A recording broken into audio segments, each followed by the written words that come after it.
Assalamualaikum warahmatullahi wabarakatuh. Bismillahirrahmanirrahim. Alhamdulillahi rabbil alamin. Wabihi nasta'inu ala umurid dunya waddin.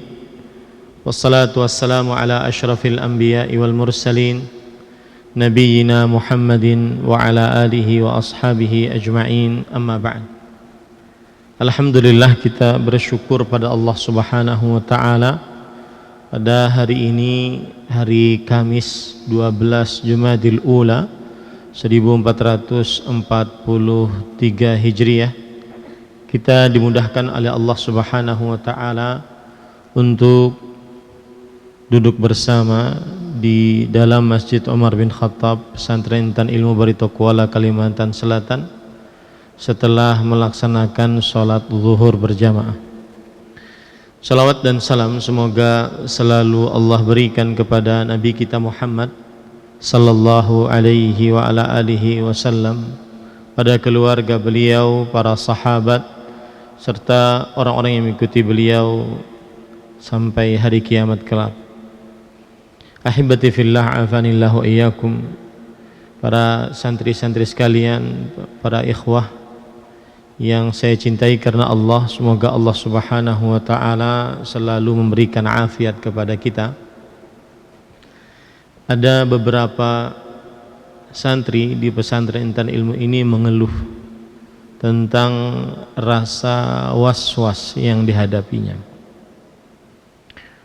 yaitu terutama di dalam masalah berthaharah, beristinja, berwudu, dan beribadah secara umum. Maka ini adalah permasalahan yang harus diberikan bimbingan, karena jangankan penuntut ilmu agama syar'i, orang awam saja banyak terkena penyakit was-was ini. Saya pernah menceritakan bahwa di musim haji waktu itu saya diperbantukan oleh kampus untuk menjadi penerjemah di Masjid Quba bersama Syekh Al-Allamah Profesor Ibrahim bin Amir Ar-Ruhaili, guru besar akidah di Masjid Nabawi, dan 3 bulan kita bersama di masjid tersebut. Kemudian pada suatu hari datanglah seorang dari Maroko. Kemudian seorang dari Maroko tersebut bertanya, "Wahai Syekh, ini anak saya," menunjuk kepada anaknya, "mempunyai penyakit was-was di dalam hatinya." Kemudian Syekh bertanya, bagaimana was-was yang dia dapati? Kemudian orang tua tersebut bercerita, was-wasnya sangat tinggi, sampai-sampai kalau dia sholat, dia minta kita duduk di sampingnya, karena setelah selesai sholat dia akan bertanya, apakah saya tadi sudah sholat atau belum. Ini was-was tingkat tinggi, padahal dia sholat, di sampingnya bapaknya menunggu. Setelah salam, maka dia bertanya kepada bapaknya, saya sudah sholat belum? Ini was-was benar-benar tingkat tinggi. Ahibati fillah, afanillahu iyyakum. Was-was ini adalah penyakit yang Allah Subhanahu wa taala ujikan kepada manusia, dan ini disebutkan oleh Allah di dalam surat An-Nas, alladzi yuwaswisu fi sudurin nas minal jinnati wan nas, yaitu yang memberi was-was pada hati manusia. Yang memberi was-was tersebut baik itu dari manusia ataupun dari jin. Dan was-was ini adalah salah satu trik iblis mengganggu manusia. Manusia diganggu oleh iblis dengan dua cara. Yang pertama dengan tafrid, terlalu berlebihan. Yang kedua dengan ifrat, terlalu meremehkan. Nah, was-was masuk ke dalam tafrid atau ghulu, terlalu berlebihan. Dan Allah Subhanahu wa taala berfirman, wa imma yanzaghannaka minasyaitani nazghun fasta'iz billah. Maka jika ada syaitan mengganggumu dengan sebuah gangguan, maka minta perlindunganlah kepada Allah. Dalam hadis bahwasanya syaitan jika di dalam sebuah perintah, maka syaitan akan memiliki dua cara. Tafrid, terlalu berlebih-lebihan, atau ifrat, terlalu meremehkan. Wala yubali bi ayyihima dhafira. Iblis dan syaitan tidak akan peduli dengan cara mana dia akan menang mengganggu manusia. Apakah dengan sikap terlalu berlebih-lebihan ataukah dengan sikap terlalu meremehkan. Dan was-was ini penyakit ahli ibadah, bukan penyakit pemalas ibadah. Penyakit ahli sholat, penyakit ahli puasa, penyakit ahli baca Quran, dia penyakit ahli ibadah. Maka sering sekali orang-orang yang terlihat ahli masjid, ahli sedekah, ahli sholat, dia mempunyai penyakit was-was. Karena tadi syaitan mempunyai dua cara. Kalau orangnya sukanya syahwat, maksiat, dia dikasih syahwat, maksiat, selesai. Dia menyimpang dari jalan Allah. Tapi kalau seandainya ada orang, dia tidak peduli dengan maksiat, dia tidak perlu dengan syahwat, dia ahli ibadah, diganggu oleh syaitan dengan ibadahnya tersebut. Wudu lama, wudu berulang-ulang, kemudian buang hajat, baik itu buang air kecil, buang air besar, merasa selalu tidak suci, tidak bersih-bersih. Ini adalah was-was. Dan was-was ini asalnya ringan, kemudian dipelihara jadi penyakit dan menjadi-jadi. Dia asalnya ringan, asalnya mengulang sekali, keluar dari kamar mandi, kayaknya ada yang keluar lagi, ulang dia sekali, sesudah sekali dia bersihkan kemaluannya, dia bersihkan duburnya, kemudian baru dia keluar, baru dia berwudu. Ini asalnya sekali, lalu dia ulang, dia pelihara di dalam dirinya sampai berkembang, sampai menguasai dirinya. Maka hati-hati. Baik. Ada hadis yang merupakan penjelasan terhadap was-was ini dan kaedah dari kaedah dalam agama Islam untuk menolak rasa was-was ini. Itu hadis riwayat Bukhari dan Muslim. Ada seorang berkata kepada Rasulullah SAW, wahai Rasulullah, kita mendapati di dalam perut kita sesuatu di saat sholat, apa yang harus kita kerjakan? Apa jawab Rasulullah SAW? Kata beliau, la yansarif hatta yajida rihan aw yasma'a sautan. Tidak boleh dia pergi, membatalkan sholatnya. Kalau ada perut tidak nyaman, kalau ada sesuatu seperti ada yang keluar dari dubur, la yansarif, jangan dia batalkan sholat sampai dia mendengar suara atau mencium bau. Dan Imam Nawawi rahimahullah, beliau menyebutkan sebuah ijma', kesepakatan para ulama setelah wafatnya Rasulullah SAW. Dua hal ini tidak mesti bersamaan. Salah satu dari keduanya sudah mencukupi. Dan jika tidak ada dua hal ini, bagaimanapun sakitnya, bagaimanapun ada perasaannya keluar, selama tidak terdengar suara atau di sini kata para ulama litanwi', untuk macam atau mencium bau, maka pada saat itu dia tidak membatalkannya.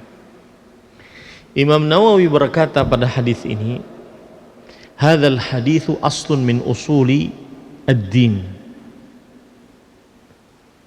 wa huwa anna al-asya' yuhkamu bi baqaiha ala asliha ma lam yutayaqqan taghayyuruha.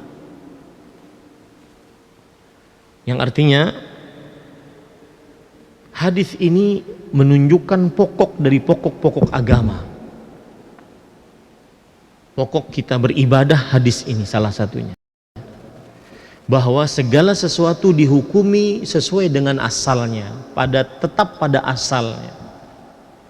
Seseorang asalnya berwudu, masuk ke masjid, asalnya suci. Asalnya suci. Dihukumi tetap pada asalnya selama tidak diyakini berubahnya. Selama tidak yakin perubahannya, kayaknya sudah, pokoknya kalau ada di dalam diri antum kayaknya, tinggalin. Persis seperti hadis Rasulullah SAW, ta'awwadz billah tsumma liyantahi. Kalau ada penyakit waswas, maka minta perlindungan kepada a'udzubillah, kemudian lan yantahi. Setelah itu berhenti dari waswas tersebut. Kayaknya, nggak ada kayaknya, saya yakinnya suci. Selalu seperti itu, didik diri kita, didik hati kita agar tidak punya penyakit waswas. Nggak ada kayaknya, suci sudah. Ya, bahkan saya pernah di Madinah nanya tentang penyakit waswas ini, dan saya dulu punya penyakit ini. Kemudian saya sampai bertanya, dan dia membunuh orang dari sholat berjamaah. Selesai perasaan itu saat imam salam.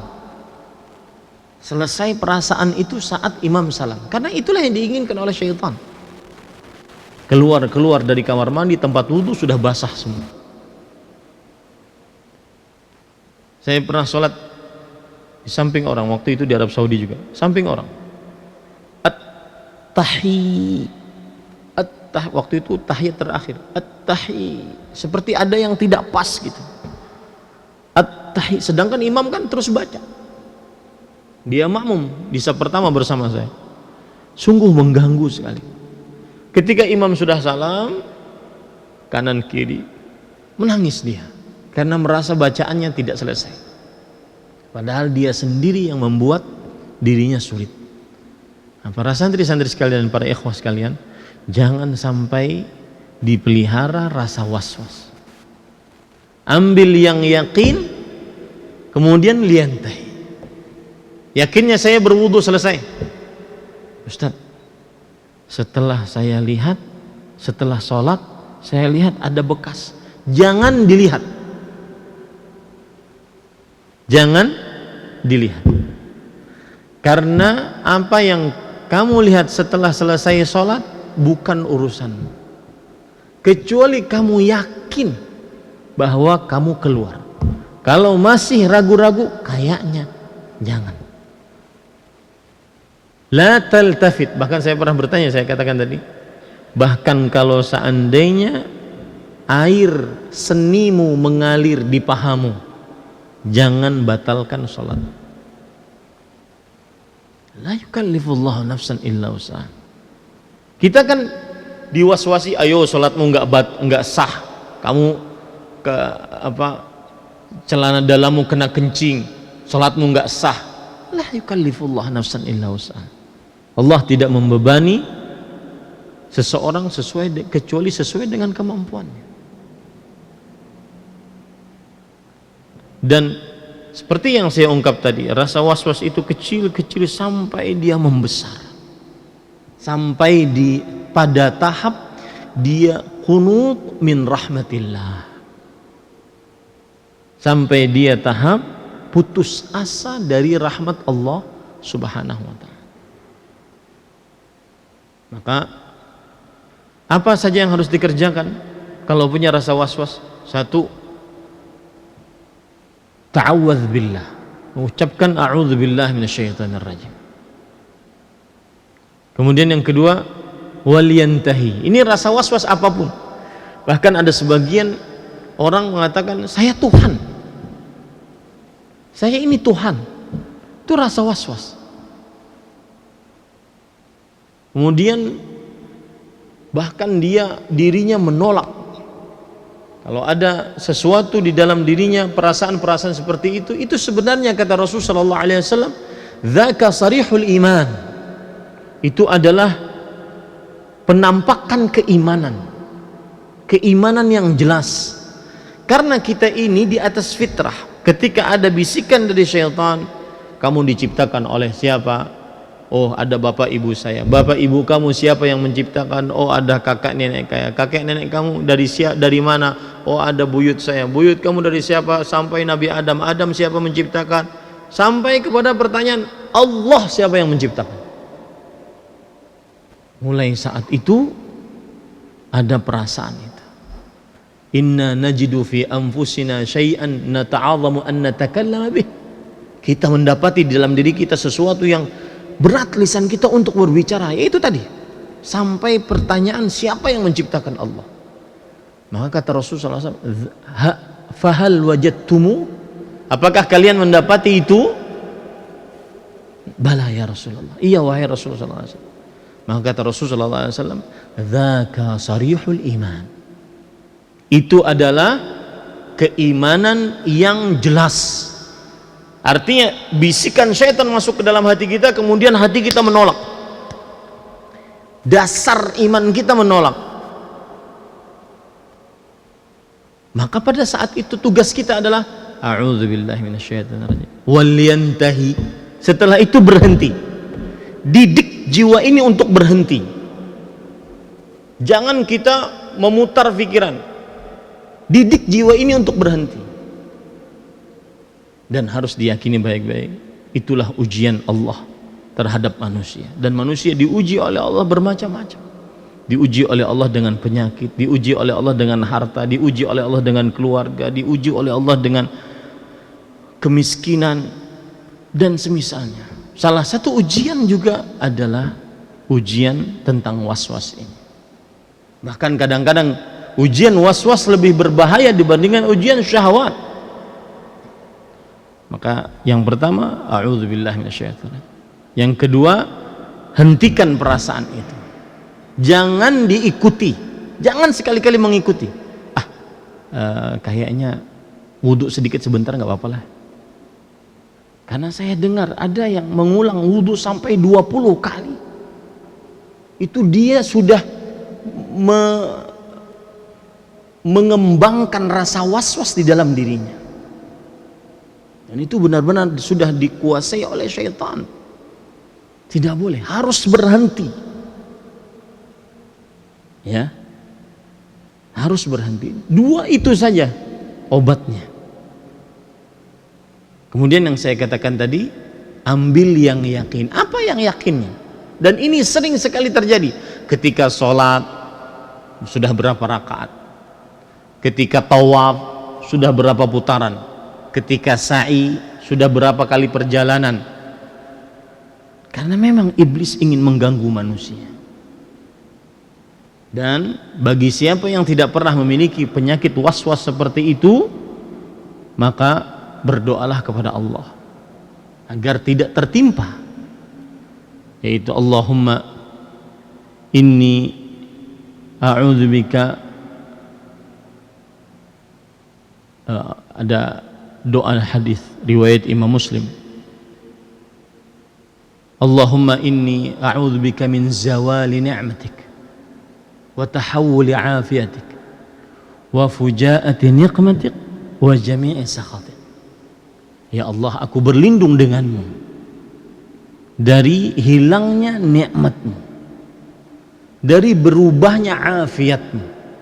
Salah satu perubahan afiat yang asalnya kita tidak punya rasa was-was di dalam hati, saat sholat, saat bersuci, timbul rasa was-was, timbul sering buka tutup celana dalam, keluar enggak. Siapa yang nyuruh? Enggak ada yang nyuruh. Kamu bersuci, kencing, buang air kecil, buang air besar, beristinja, bertoharo, berwudu, selesai. Nggak ada yang nyuruh setelah itu, setelah sholat buka celana dalam, nggak ada. Tidak ada yang nyuruh. Harus berhenti dari perasaan itu.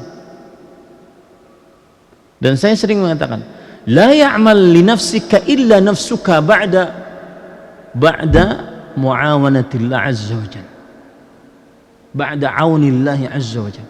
Tidak ada yang mengurus dirimu kecuali dirimu setelah pertolongan dari Allah. Tidak ada yang memberhentikan perasaan itu kecuali kita sendiri setelah meminta pertolongan dari Allah. Ya. Maka hati-hati para ikhwah, berdoalah seperti aku berlindung kepadamu dari hilangnya nikmatmu, dari berubahnya afiatmu, dan dari seluruh kemurkaanmu. Ini doa semestinya seseorang harus sering baca. Allahumma inni a'udzubika min zawali ni'matik wa tahawuli afiatik wa fujaati niqmatik, dan dari datangnya tiba-tiba musibahmu. Kita nggak tahu apa yang Allah berikan ujian kepada kita, maka minta pertolonganlah kepada Allah dan dari seluruh kemurkaan. Semestinya seorang muslim menghafal ini agar tidak diberikan ujian mendadak, dirubah afiat oleh Allah Subhanahu wa taala. Yang asalnya tidak ada perasaan was-was kemudian menjadi perasaan was-was. Bahkan saya pernah dapati waktu itu, saya pulang malam dari luar kota, kemudian ada kawan-kawan menyediakan transportasi dari bandara sampai ke rumah saya. Masuklah saya ke dalam mobil. Sebelum masuk ada perempuan di dalam. Dia di jok belakang, saya jok depan. Dan saya nggak mau masuk. Saya tanya sopirnya, siapa ini Pak? Oh ini istri saya Ustaz. Oh taib. Kalau istrinya saya boleh. Tapi saya pulang jam 9 malam. Ngapain istrinya keluyuran jam 9 malam? Taib. Dari bandara sampai rumah perjalanan panjang. Saya ngobrol dengan sopir tersebut. Kemudian dia curhat. Ustaz, saya punya perasaan was-was. Istrinya di belakang ikut juga. Iya Ustaz, dia sangat punya perasaan was-was. Lihat perasaan was-wasnya. Terkadang saya, kata istrinya, di dalam rumah, makanya malam ini saya ikut, disuruh ikut sama dia. Saya di dalam rumah, dia naik ke atap rumah, dia kelilingi atap rumah. Dia was-was ada lelaki yang mengintip istrinya. Subhanallah. Tadi saya Ustadz ke kamar mandi, minta izin sama suami saya ini. Di, di bandara otomatis ada kamar mandi perempuan, ada kamar mandi laki-laki. Dia was-was kepada saya. Ayo, kamu mau masuk kamar mandi mana? Nggak mungkin saya masuk kamar mandi laki-laki. Saya pasti masuk kamar mandi perempuan. Rasa was-was sampai seperti itu. Dia naik ke atas rumah. Ini kalau was-wasnya dipelihara seperti itu. Was-wasnya kalau dipelihara akan seperti itu. Maka jangan dipelihara. Sudah berhenti. Ucapkan a'udzubillahi minasyaitonirrajim, kemudian berhenti. Jangan dipelihara. Kemudian juga dia kadang-kadang Ustaz, kalau tidak dapat pelanggan, menarik supir kan, tidak dapat pelanggan, dia was-was. Jangan-jangan temannya menyihir dia. Kadang tidak mau salaman dengan orang lain, kadang tidak mau memberikan hadiah, menerima hadiah dari orang lain, takut ini sihir sehingga dia tidak laku. Was-was. Lihat, was-was bisa menyebabkan seseorang kepada kekufuran, kesyirikan. Hati-hati. Ini penyakit sangat berbahaya. Syaitan mungkin tidak sukses mengganggu kita dengan syahwat, syahwat terhadap perempuan, syahwat terhadap harta, syahwat terhadap tahta, jabatan, ya. Tetapi dia bisa mengganggu kita dari was-was. Ini Bapak, para ikhwah yang dirahmati oleh Allah, ahibati fillah, afanillah wa iyyakum. Dan salah satu hal yang patut diperhatikan juga adalah mohonlah kepada Allah Subhanahu wa taala al-afiyah. Tidak ada sesuatu yang paling besar yang Allah pernah berikan kepada seorang hamba kecuali afiyah. Afiyah, keselamatan, kesehatan, keselamatan dalam hal apapun. Maka hati-hati para santri dan para ikhwah yang mempunyai penyakit tersebut. Cuma dua yang Anda harus kerjakan. Ta'awudz billah, kemudian setelah itu berhentilah dan ambil yang yakin. Yakinnya apa? Itu yang harus kita yakin. Adapun kayaknya sudah tinggalkan. Saya nggak perlu kayaknya. Saya tidak perlu kayaknya. Saya perlunya yang yakin, karena Allah akan menghitung yang yakin dari saya. Hadza minni wallahu alam. Naktafi bihadzal qadar. Sallallahu nabiyana Muhammad walhamdulillahi rabbil alamin. Nakhtatim bi kafaratil majlis. Subhanakallahumma hamdik asyhadu an la ilaha illa anta astaghfiruka wa atubu ilaik. Wassalamu alaikum warahmatullahi wabarakatuh.